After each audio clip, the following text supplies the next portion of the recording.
Take a big breath in, hold it, and breathe out. Now let's begin. You just use your respiratory system.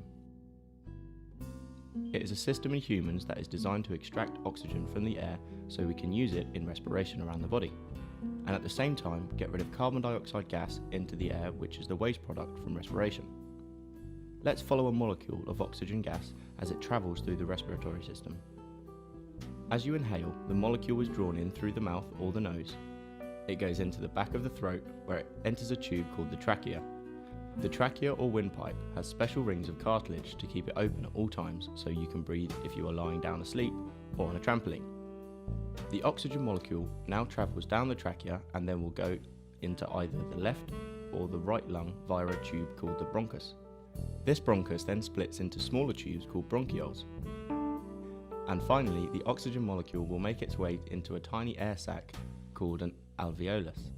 These alveoli are surrounded by tiny blood vessels called capillaries, and the oxygen molecule now passes across from the air into the blood via a process called diffusion. At the same time, a carbon dioxide molecule goes the other way, coming out of the blood and into the alveoli as you exhale. As you exhale, the carbon dioxide will take the journey back up the bronchioles, a bronchus, the trachea, and out of the mouth. This happens to millions of molecules with each breath, as you have about 300 million alveoli in each lung. On average, you breathe like this 12 to 16 times a minute. Why not count yours after this video? Unlike your digestive system, the respiratory system is a dead end.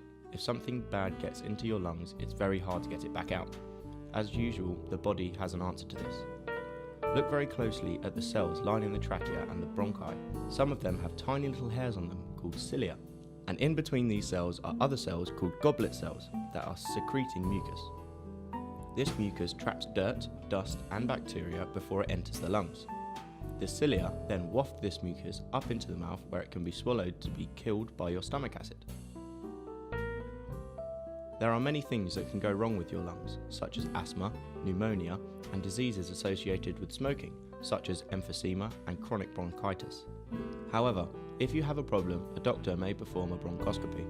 This is when they put a tube with a light and a camera on it into your airways and look for signs of inflammation or bleeding.